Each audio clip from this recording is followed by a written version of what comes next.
This episode is brought to you by Drizzly. Getting ready to celebrate Juneteenth? If so, discover some amazing Black-owned brands to enjoy all weekend long. From premium small batch whiskey to sparkling wine and everything in between, Drizzly has a wide selection of the absolute best Black-owned beer, wine, and spirits in the business. And you can get them delivered right to your door or wherever you're celebrating. With Drizzly, the go-to app for alcohol delivery. Can't be with your favorites to raise a glass together in person on June 19th? Well, you can still gift family and friends their favorites to enjoy from wherever they happen to be. All you have to do is download the Drizzly app or go to drizzly.com. That's DRIZLY.com and choose the drinks you think they'll love the most. Cheers to a happy Juneteenth. Must be 21 and over and not available in all locations. Hi, I'm Yue Xu. And I'm Julie Kraftchick. We're active daters turned dating sociologists. Here to dive into everything modern dating and relationships. Welcome to the Dateable podcast.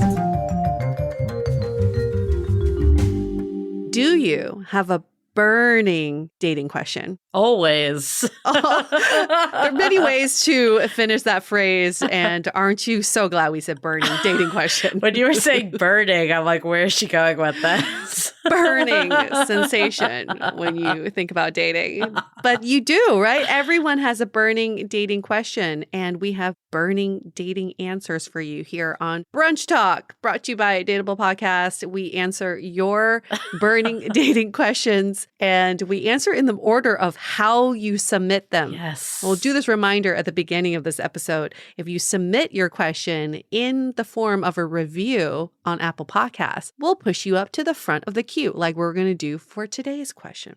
And also, just to throw it in here, we will be taking our season break in a couple weeks. So you definitely want to get it in now. No pressure. You need to submit to us ASAP. But of course, if we aren't doing a brunch talk, we're on the little break, we'll bump you up to the queue for next time when we resume. So either way, get it in. Whether it's burning or not, just get it in. It'll feel good. It's all you need to think about today.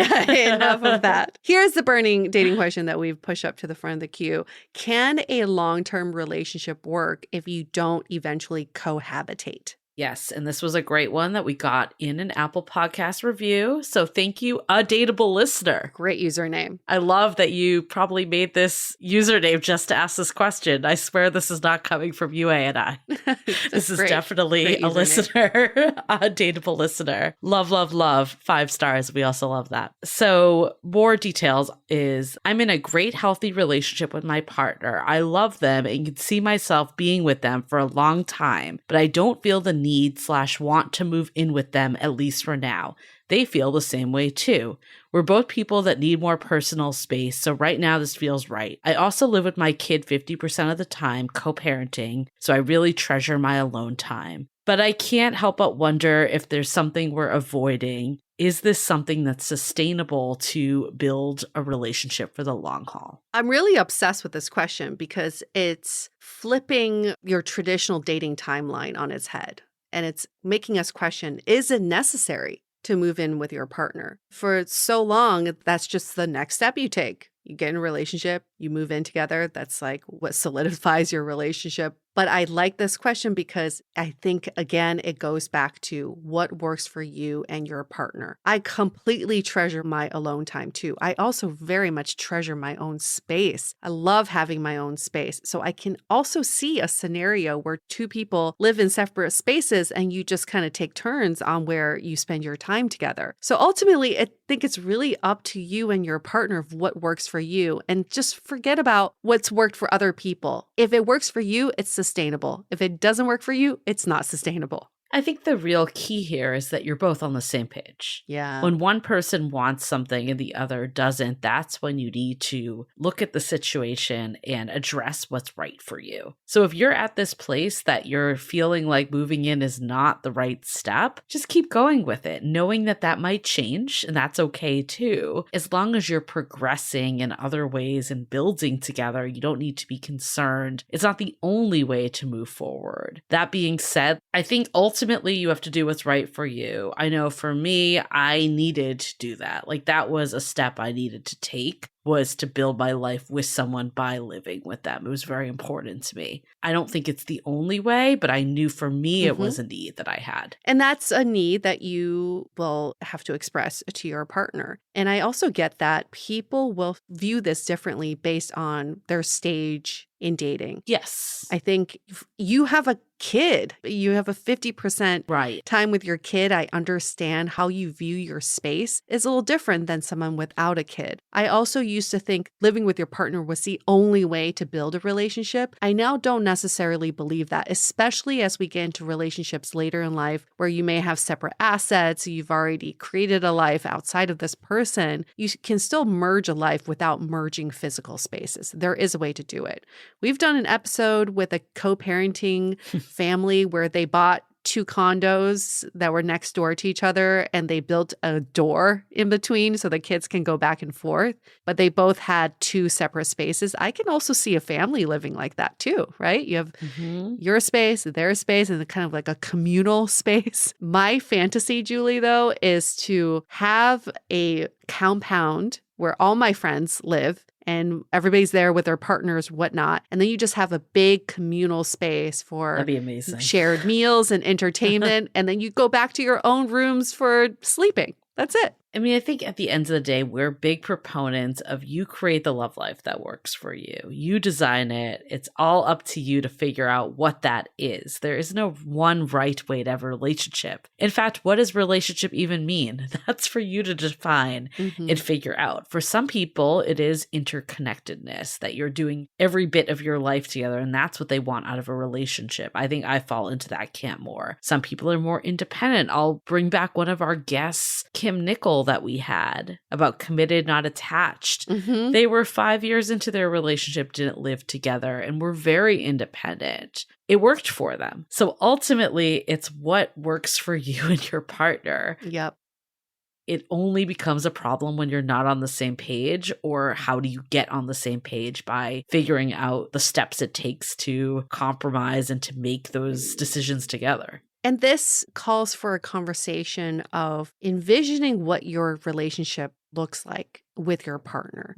Like when you talk about the future, it's good to sit down and say, what do you envision? Like when we wake up in the morning, am I right next to you? Are we doing the whole day together? Yeah. Are we spending every morning together getting coffee? Or do you envision a world where I can realistically see this is during the weekday, we're separate and then we spend the whole weekend together. And that's how we continue until it doesn't work like that anymore. There's also, I know couples that do the traveling thing. They go from one person's place to the other. Yeah. You just never combine into one household, but you still live as one household in these individual spaces. So many different ways. Yeah, I think so much is your life stage too. Like you said, Yue, it's like when you have a child living with you and a family that way, it's very different than if this is kind of your first time around. And even if you don't have a child, but you've been married and divorced, or you've been through longer term relationships, you may choose to do it a less traditional way. Yeah. And I think that's all comes from experience. So if you feel like I want to live with someone and I want to move in that direction, do it. And then maybe you realize that is what you want, or you realize actually in my next relationship, I do want to be more independent. The beauty is that you get to decide. A lot of this is situational too. I've lived with 3 partners now,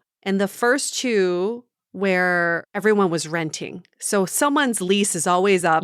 And then when someone's lease is up, that question pops up like, oh, maybe we should just move it together. Or when you live in an expensive city like New York, my partner and I live together so we could get a bigger place together. And it made sense logistically to do that and financially. My last partner and I, we both owned our individual places. So I almost felt like there was no external factor pushing us to live together. We made the conscious decision to do so, but it wasn't like, oh, we have to do it out of logistical or financial reasons. And those are like really beautiful moments because you can choose one way or the other. And so when you make these decisions to move in together, think about it. What is the factor that's pushing us in one way or the other? And is this a conscious decision that I'm making? Yeah, absolutely. And I think that is different too. So many people, there actually are studies about divorce rates of people that live together first versus not. Oh, yeah. What do you think about that? Yeah. So I saw a really good, I think it was on TikTok, so this is going to discredit me a little, but it was very interesting though, because the person that looked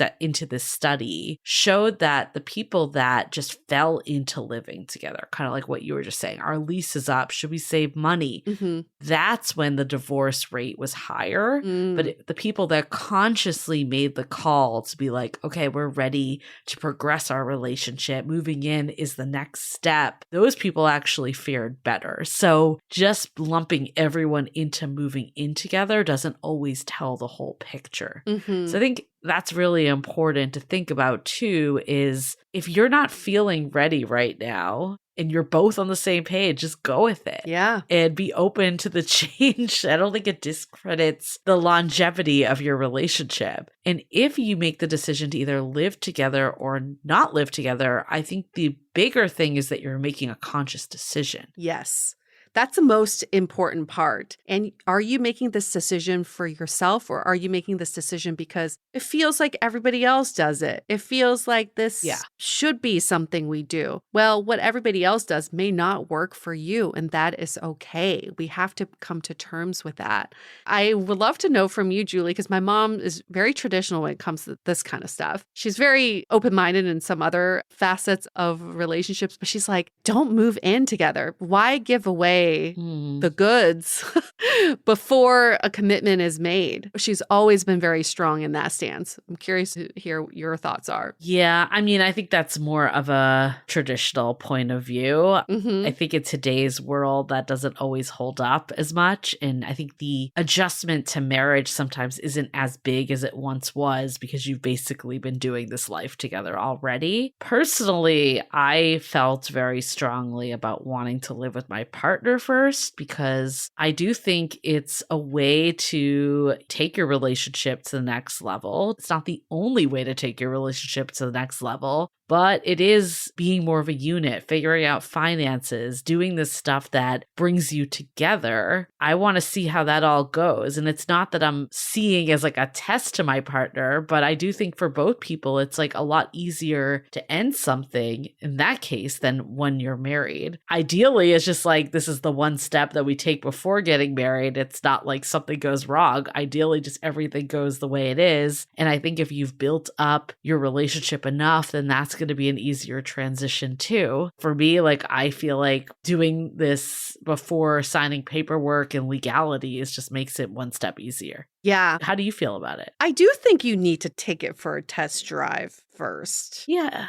Of course, there are going to be certain things that are going to be annoying to you. Your partner is going to have habits that you're not going to love. Those are things that you can like overcome. But if there are major issues in living together, like how you look at money and finances, that's a big one. How you view contributions to the household. If you have major disparities, then it may not work for the long term. So you kind of want to just take it for a test drive. My mom also comes from a generation where they all went from living with their parents to living with their husband or their wife, right? Yeah. So there was no period of independence in between, but all of us now have a period of independence and then make that leap to moving in with someone. So there's like a different stage there too. For her, getting married was an escape from her parents, to get out of her parents' house. Different. We don't need that anymore. I want to go into this even more, but before we do, let's take a quick break to hear a message from our sponsors. This episode is sponsored by HelloFresh. Did you know that HelloFresh does more than just delicious dinners? Not only can you take your pick from 40 weekly recipes, but you can choose from over 100 items to round out your order. From snacks and easy lunches to desserts and pantry necessities. Everything arrives in one box on a delivery day you choose. No more scouring the grocery store for that one ingredient to complete your recipe. HelloFresh takes away all that hassle by delivering fresh, pre-portioned ingredients so you have exactly exactly what you need and helps you cut down on food waste. HelloFresh is also my secret to having great dinner parties. It takes all the pre-planning out of the equation so I can spend more time on other things like the playlist and table settings. My friends are guaranteed to enjoy the meals I make and think I'm some sort of incredible chef. So,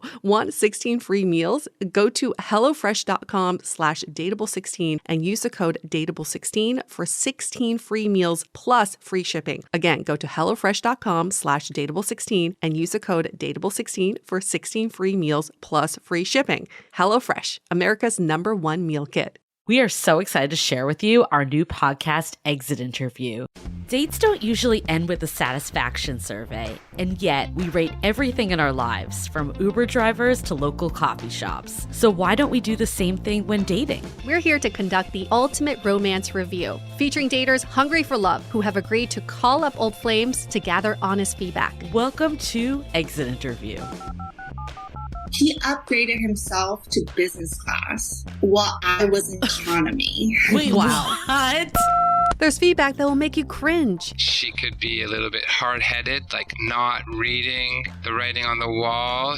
And feedback that will make you swoon. When she said that she had feelings for you. I had no idea. Really? And maybe you'll learn a thing or two yourself about how you can be a better dater, lover, or partner. Obviously, like, knew I was gonna learn something. I didn't expect this. Welcome to Exit Interview. Listen to Exit Interview on the iHeartRadio app, Apple Podcasts, or wherever you get your podcasts. The word test drive, I'm like, I know I said it, but I'm not sure if I love it. I think for me, it's more of a way to just keep progressing and taking those steps together. Some people might be fine just going from dating to married right away. I think we all operate different of how much change is good at a time. Slow and steady sometimes can be better for certain people. It's less adjustment to take in. So for our listeners that wrote in about moving in together, like maybe this isn't a step you need. Maybe you're in a world where it's okay and actually preferable to live these separate lives, and then maybe you get married again and then do it, or maybe you just always kind of live more separate lives. Again, it's all about what works for you. But we got another question, and I'm kind of like gonna tack it on a little because it's in the same realm. Like, how do you know it's the right time to move in together? Do you have any thoughts on that, UA? Like outside of like the lease expiring and you want to save money, like more of the conscious decision. I think it goes to what you're saying as this feels like a natural progression of the relationship, right? Maybe we're not ready to get married or get engaged, but we're willing to take this next step. And what does that next step look like? For some people, it is coming together and living together. But this step doesn't have to happen chronologically. It could happen after you get married that you decide to do this. Yeah. There's just like so many different ways you can figure out the timelines. My friend has been dating someone with 2 kids, and they live in cities that are about an hour apart. So in the beginning, they were living separately and spending weekends together. And then he actually moved in with her and figured out the kids' situation, dropping them off at school, that kind of thing, from living at her place. And then that worked until it didn't. So then she is now moving into his place, and then they're going to figure that out. I'm just like, this is great because they're just trying to figure out a configuration that works. And maybe it's a little bit backwards according to the traditional timeline of things. But again, you do you. And if that works for you, that's very sustainable. I think ultimately that is the key, is you need to do what feels authentic to you. You shouldn't move in with someone, especially if both of you are on the same page and you're only doing it because you heard that's a way to progress a relationship. Yeah. Then you don't need to do it. And if you're the one like me that felt really strongly that this is a way to build a foundation, see how we like work more as a unit, then do that too. Like it's ultimately listening to your own needs and working with your partner. Let's brainstorm some ways, because I'm sure some of you are asking, okay, I want to take my relationship to the next level. We're not ready for engagement. We're not looking to move in. What are some other ways to progress the relationship? I think one way is spending more focused time together. Like I think spending weekends together could be that next commitment level. It's like, yes, you get my weekends. Yeah, I mean, I think even before my partner and I lived together, we were basically living together when we still had separate residences, but we were spending 6 out of 7 days together. So yes, increasing time. Also, other ways, being in more like family gatherings together, going on trips with family, like anything that integrates you more into that family in some way. That's a big step in my opinion. I also love carving out a space for your partner at your place. Like they get a little corner in the closet, they get their own drawer, maybe they get like their own piece of furniture. So they always feel welcome there, even though they don't live there, right? Yeah. It doesn't need to be like you're inviting this person over. I think in the past, like when I've invited partners over, like I would still be the one cooking or I'd still be doing stuff because I felt like they were coming into my home. But before my partner and I lived together, like he would just cook. As a guest. Like it was like he just made himself at home. So I think opening that up, and that might have to be a conversation because it is hard to just be like, should I just like start making stuff? Or should I be like more respectful of this person's home? Like you need to figure that out with your partner. But anything that can just bring them in and make them feel like they're kind of welcome and that they are able to be how they want to be in your space is a good step forward. Whatever feels good to you. Whatever feels good to you. What happens if there's a discrepancy in how you view this? Like in this question. Yeah. What happens if she's like, I don't want to move in, and he's like, the only way to move our relationship forward is to cohabitate? What do you do in that situation? I mean, you have to go to couples therapy. You could have that want, both of you. Yeah. And it doesn't need to be today that either goes. It just needs to eventually be that the person, we should just do a whole episode on this because I feel like there's a lot to unpack here. And Dr. Alexandra Solomon actually would be a great guest for us because I listened to her podcast on this and it was super helpful. Like she talks about how it's not like one person's right or wrong in this scenario. The faster paced person and then the slower paced person. You're just on different paces and it's a pace discrepancy. I think that's different than if one person feels strongly about never doing it, right, and the other person wants to. So that I would probably tease that apart first. Like, are you just never open to it or are you just not there yet? And if you're just not there yet, I think you could work with your partner. Clearly, there'll have to be a point that something happens to move it forward if one person wants to. But if you're just so on different pages, that's good to know and to think about like, is this actually a deal breaker or not? Yeah, that applies to everything in a relationship. The kids question, the marriage question. Yeah. You know, all of it. Are you super binary in your answer that it's either a never or if it's a maybe or I'm open to it, you can always find a way to collaborate on that. So yeah, you do you. What else can we say, right? I think it really comes down to knowing yourself, knowing what you want and being able to stand up for that ultimately. Yeah. Best of luck out there. Whatever you're doing, if you're moving in, if you're choosing not to move in, you got to do what works for you. Thank you for that question. Thank you for writing it in the body of your Apple Podcast review. Very helpful. Another reminder for all of you, if you want your question to be pushed up to the top of the queue, write us a review on Apple Podcasts, 5 stars, and then your question goes in the body of the review and we'll push it up right to the front of the queue. If you're not in a rush, I guess you can just always email us, hello@dateablepodcast.com. Yeah. Or you can DM us on Instagram @dateablepodcast. And if you really have a burning question like our listener today, you can just make up an Apple Podcast username that says like a dateable lover. The hacks. That made my day. What a great hack.